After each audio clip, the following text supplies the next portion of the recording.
And of course, what started... Oh, nice left by Martin. Oh, his knees are wobbly. Oh. Wow.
Sa mga nagsasabi no, kung kasama yung entourage ni Carl Ames Martin, respeto lang kasi mga counselor yung mga yan sa Ifugao, kung hindi nyo siguro alam.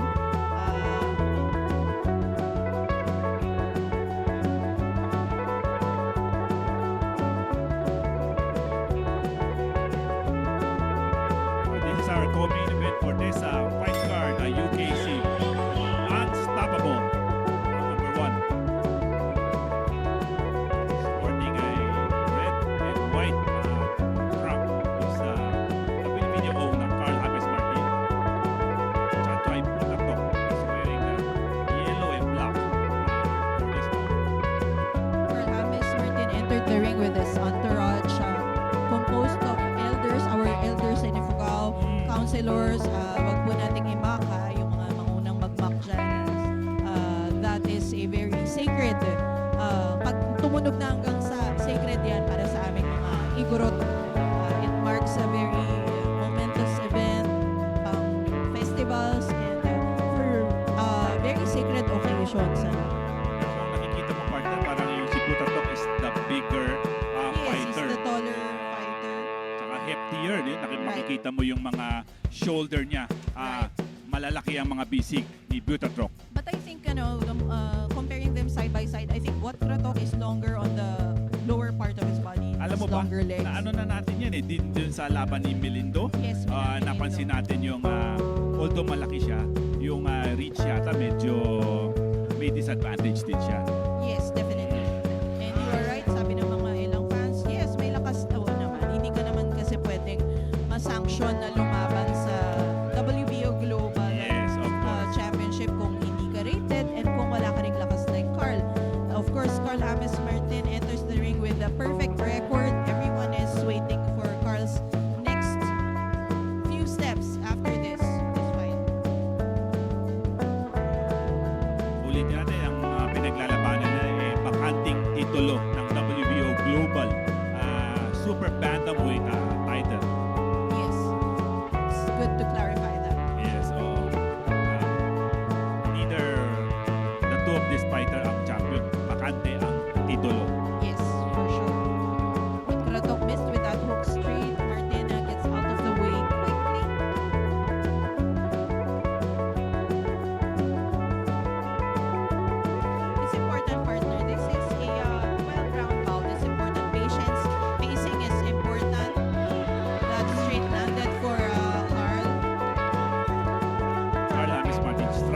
rise up Butatrok.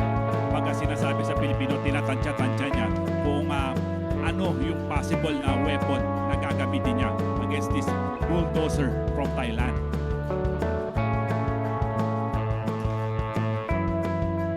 And also, yun nga, may nag-comment din ng ganun comment, Thailander versus Highlander. Both are known for their warrior mentality. So this is really a good fight that we're seeing right now. Oh, Round 2 of this bout between Chaiwan Butatrok. Carl James Martin going to the body right there with that ripping hook. Kasi si Carl, like I always say, pag kino-cover natin siya, Carl James Martin could beat you in two ways. He could beat you by points, and he has the power to deliver the knockout. And of course, Carl has been constantly evolving. There you have it, a total jab and body shot from Carl. Siguro yung fruit of labor ni Carl James Martin. At ngayon, unti-unti niya nang nakukuha. He signed for MP Promotion, TGB Promotion, and Premier Boxing Championship. So, tatlong malalaking haligi ng boxing ang magsosuporta kay Carl James Martin. What I like about Juan Curato, always active, has never seen Juan Curato. You rarely see him resting on his feet. He's always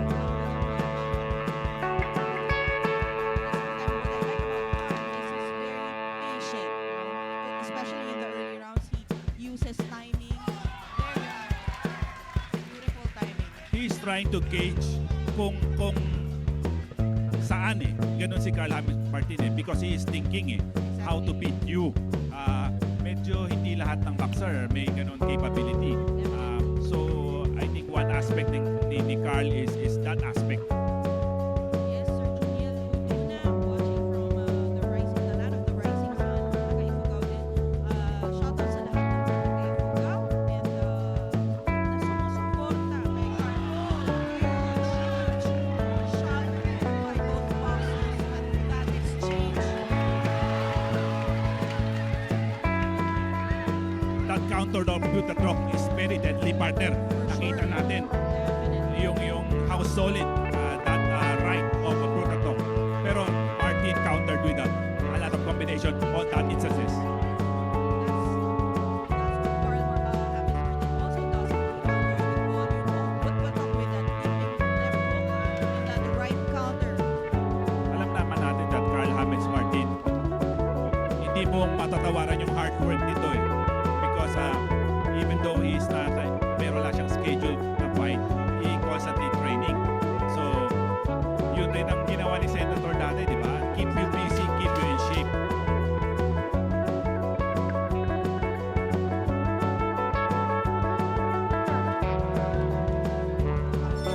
Right there is for Juan Curato.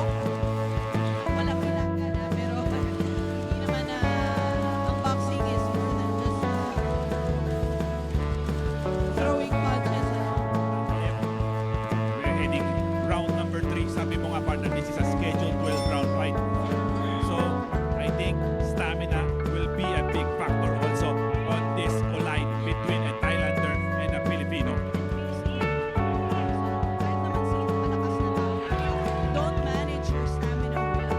Mauubusan ka talaga. It takes a lot of EQ and game plan to actually pace yourself in a 12-round battle. At saka itong si Chaiwan Butatrok, marami nang nakalaban na magagaling din na fighter. And I think he has a lot of fight. I think more than 30 fights rin itong Highlander na to. So medyo mabigat din to for Carl James Martin. For sure, for sure. Like we said, whenever you're fighting for a belt, it's always the best or the best thing is actually to see the fights, prove the fights. And this global title by the WWE is a good step ladder towards your version para sa world title siyempre. Lahat naman tayo nangangarap na mapalaban at makuha ang world title. Especially go through these things, fight for sometimes title first and then fight for a regional title. Yun nga ang ginawa ni Carl James Martin. Step by step, ladder by ladder.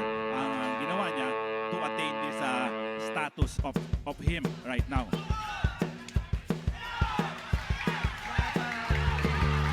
Left hand landed for Martin, another left hand landed up top.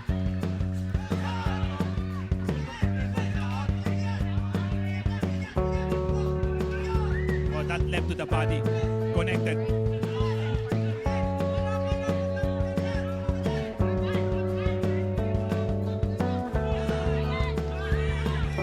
Yung sinasabi na nila na Gutatok is trying to corner Carl James Martin, forcing Carl James Martin to go to the corner and try to bulldoze him. Yan ang game plan ngayon ni Chad White Gutatok. A nice uppercut by Carl James Martin. Oh!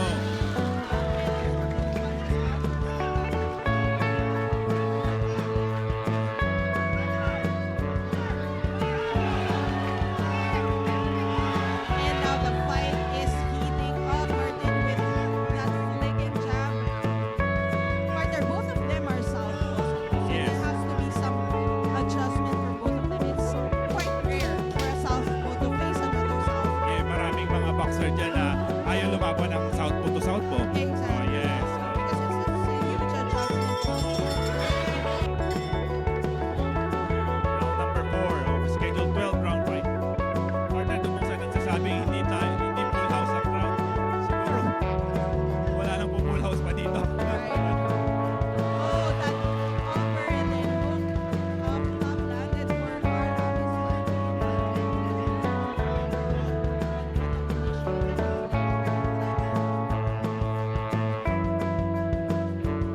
Pero nag-comment parang pinagpag-lock daw ng Thailander.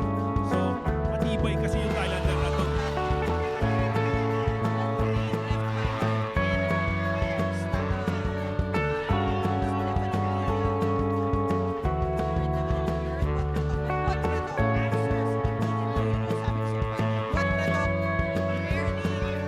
Oh, yeah.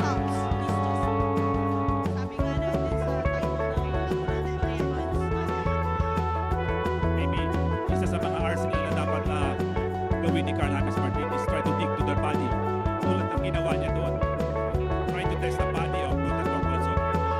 Your commentator right now, Rica Aquino, Alvin Escofriel, fight Salamat po, salamat. Huwag po kayong aalis. Meron pa po tayong main event after this. Estin Domingo and Michael Bravo will also take it out for the WBO Global Flyweight title naman. Supportan po natin ang lahat ng boksingerong lalaban sa araw na to. I mean, you guys, kung hindi nyo kilala si Chawat Pagkatok, take a look at his previous fights. This guy is number 4, ranked 4 in Thailand. And left overhand did connect for Carl James Martin.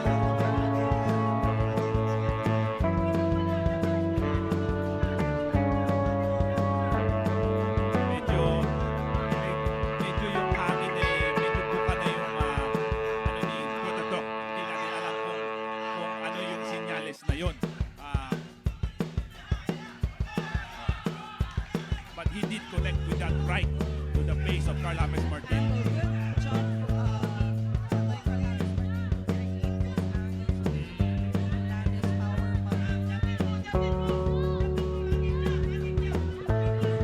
33 seconds of round number 4. Yan na lang po ang nalalabi sa round number na to. Kasi yung mga hindi talaga nanonood ng boxing, yan, take a look at Chai Pagkatok. I mean, yung mga ranking na yan may deceive you. He's really something. He can really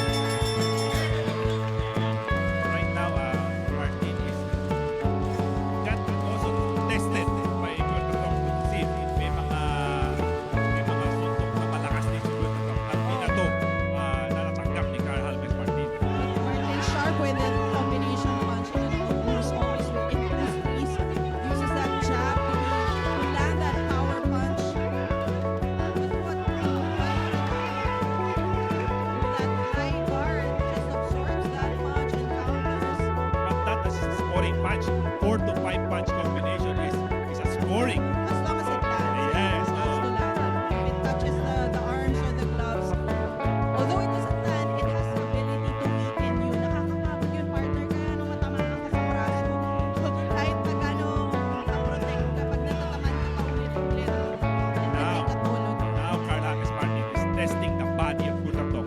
And yes, an uppercut to the body.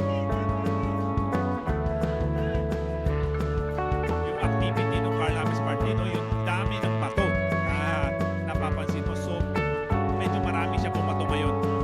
What Kratok using that forward pressure and using his legs to just corner Martin, but Carl answers with a combination was right there as he was getting out. Oh, that body really hurts Butatok. With consecutive right hooks, both to the head of the body. Oh, that left upper. Wow! Oh, wow, Martin with that uppercut certainly hurt Juan Kratok, and he sends us blood in the water, partner. Oh, wow. I think Martin is smelling blood right now. Yes, smelling that blood, that uppercut, that blood to the guard. Wow! Oh, wow! Martin staying composed. Oh, wow! Just, I think, what Kratok, Medyo sa katawan talaga. Ininda talaga ni Butatok yung mga body combination ni Carl James Martin. and of course, what started. Oh, nice left by Martin! Oh! His knees are wobbling. Oh! Martin was able to roll that counter punch. Oh, another hook after hook by Martin. Very resilient din yung Butatok, partner. Of course. Tinamaan na naman siya ng 1-2 doon. Oh! Wow, he was able to recover from that. He was stunned by those punches and he is still standing, partner. Counters with Oh, a little rubbery legs for Butatok right now.